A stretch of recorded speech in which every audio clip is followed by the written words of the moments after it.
জাতিসংঘ হাসিনা যে হত্যাকাণ্ডে সেই বিষয়টি প্রকাশ করেছে।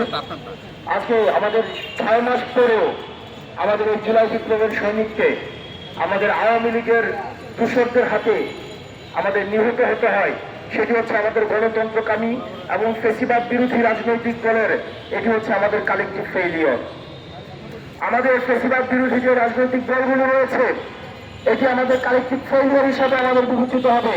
আমরা এতদিন পর্যন্ত আমরা সুবিধা নিশ্চিত করতে পারি নাই। আমরা এতদিন পর্যন্ত আইন প্রক্রিয়ার মধ্য দিয়ে আমরা আওয়ামী লীগকে নিষিদ্ধ করতে পারি নাই।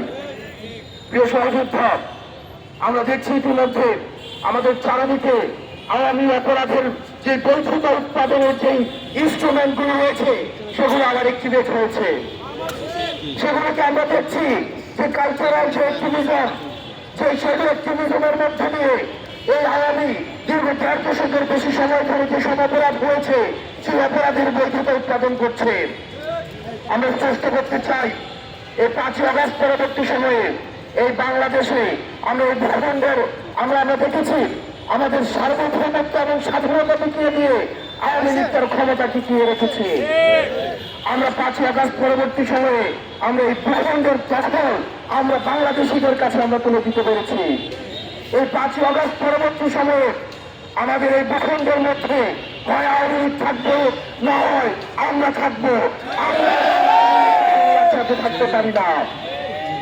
এই অন্তর্বর্তীকালীন সরকারকে আমরা আহ্বান জানাচ্ছি আওয়ামী লীগকে নিষিদ্ধ করার জন্য, আওয়ামী লীগকে বিচারভূত করার জন্য আপনার আর কি কি প্রয়োজন? ইতিমধ্যে আইন প্রস্তুত হয়েছে। দীর্ঘ 1.5 দশকের বেশি সময় ধরে মানুষের অধিকার লঙ্ঘিত করা হয়েছে। খুন, হত্যা, ধর্ষণ, এই যে নির্বিচার মানুষ হত্যা, এগুলো ছিল আওয়ামী লীগের ক্যালেন্ডার ওয়ার্ক। আমরা স্পষ্ট করতে চাই এই অন্তর্বর্তীকালীন সরকারের কাছে আপনারা দ্রুততম সময়ের মধ্যে আপনার আইনগত প্রক্রিয়ায় আওয়ামী লীগকে নিষিদ্ধ করুন, যাতে করে যারা কখনো ফেসিবাদ হয়ে উঠবে, যারা গণতন্ত্রকামী তারা যদি ফেসিবাদী হতে চায়, যারা মুসলিম তারা যদি জালিম হতে চায়, তাহলে তারা আওয়ামী লীগের ছবিটি তাদের সামনে ভেসে ওঠে।